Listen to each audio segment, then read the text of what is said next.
Hey, this is Marcus Patrick. We're having night. Tyler Tolman stopped by. We're very fortunate to have him. He's in the Wisdom Club. So we're just going to ask Tyler why he thinks it's so fundamental for raw living food to be in the diet, because I know that's what you do. So beautiful.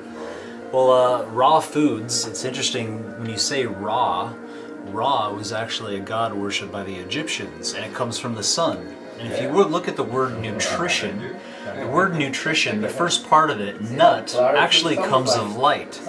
So nutrition is basically a process of light.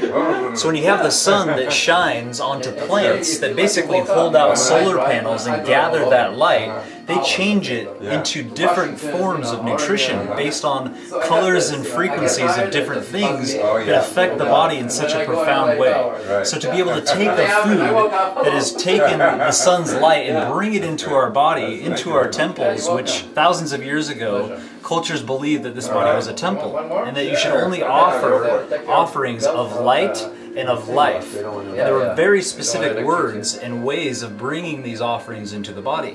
This was referred to as what's called an elbow.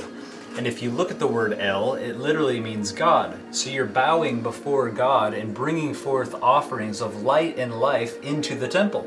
When you do that, you in return receive offerings back in the bowel, which is elbow backwards. So God bows before you and gives you offerings of light and life by taking in these things and observing very specific, simple things and using the senses, simply seeing a food before you eat it and smelling it and being conscious about bringing offerings into the temple. There's a nutritional process and digestion being set up before you ever actually bring it into the temple. And then once you offer it, amazing things can happen. So raw foods are the way to go. As soon as you cook a plant, it is not what it was meant to be as far as bringing it into this house.